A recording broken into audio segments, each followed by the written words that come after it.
नमस्कार, लोकसंदेश न्यूज चॅनलमध्ये आपलं स्वागत आहे. पाहूयात आजची विशेष बातमी. झरे तालुका आटपाडी येथील जिल्हा मध्यवर्ती बँकेच्या शाखेत झालेल्या धाडसी दरोडा प्रकरणाचा उलगडा करण्यात सांगली पोलिसांना मोठं यश आलं आहे.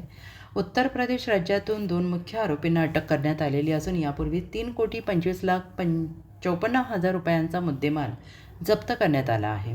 दिनांक 7/1/2026 रोजी सायंकाळी 5 वाजता ते दिनांक 8/1/2026 रोजी सकाळी 9:45 दरम्यान अज्ञात चोरट्यांनी झरे येथील जिल्हा मध्यवर्ती बँकेच्या शाखेच्या पाठीमागील खिडकीची काच फोडून गॅस कटरने कापले. त्यानंतर लॉकर रूममध्ये प्रवेश करून तब्बल 22 लॉकर गॅस कटरने तोडून ग्राहकांचे सोन्या चांदीचे दागिने, रोख रक्कम लंपास केली.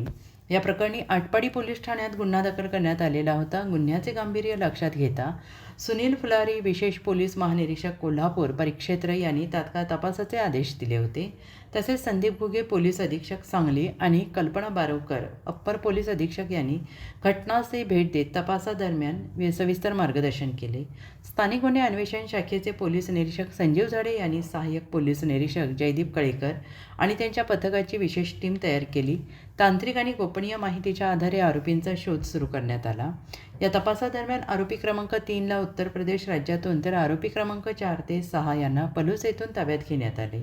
त्यांच्याकडून 3,25,54,000 रुपयांचा मुद्देमाल हस्तगत करण्यात आला. पुढील तपासात आरोपींनी उत्तर प्रदेशातील इतर साथीदारांसोबत गुन्हा कवल्याची कबुली दिली.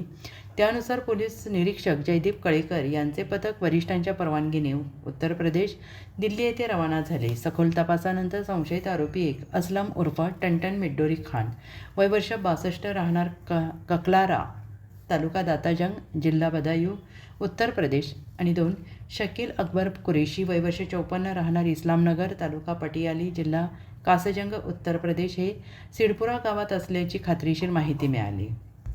दिनांक 10/2/2026 रोजी स्थानिक पोलिसांच्या मदतीनं सिडपुरा, तालुका कासजंग येथे छापा टाकून दोन्ही आरोपींना शिताफीने अटक करण्यात आली. चौकशीत त्यांनी इतर साथीदारांसह गुन्हा केल्याची कबुली दिली.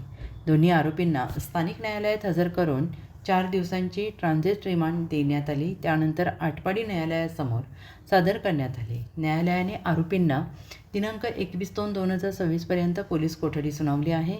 सदर गुन्ह्यातील इतर फरार आरोपींचा शोध सुरू असून पुढील तपास स्थानिक गुन्हे अन्वेषण शाखा सांगली यांच्याकडून सुरू आहे. अशाच विशेष घडामोडींसाठी आमच्या YouTube चॅनलला सबस्क्राईब करा, फेसबुक पेजला लाईक करा आणि इन्स्टाला फॉलो करा.